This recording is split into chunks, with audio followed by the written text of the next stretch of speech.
Trys žmogus laidė pokštus ekrane, ruošė dviračio žinias, ruošė laidą taip ir ne. Bet pabudo vieną rytą ir staiga suprato, jis tikrai subrendo būti Seimo deputatu.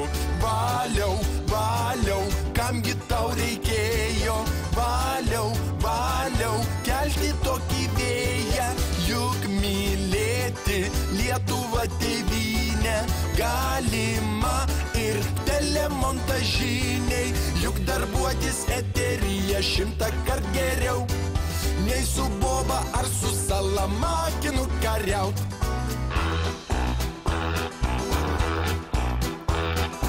Pasiryžęs buvo Valius rinkimus laimėti, bet laimėjęs greit pradėjo atsiprašinėti, nes priskaldė malkų greitai Stoma ir Mamukas, ir Rokutis, ir Baukutė, na ir Sacharukas.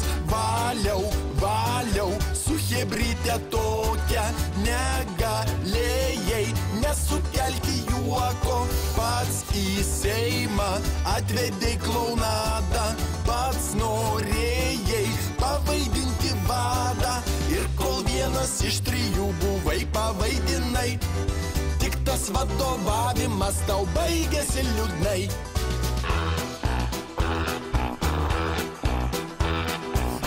Daugiau nenori Valius, nežinia ko laukti, jis darbuoja savo rankom, puola Stomą smaugti, jis ir vėl tiesos kelbėjas, kupinas idėjų, nes ir vėl nauji rinkimai kitąmet artėja.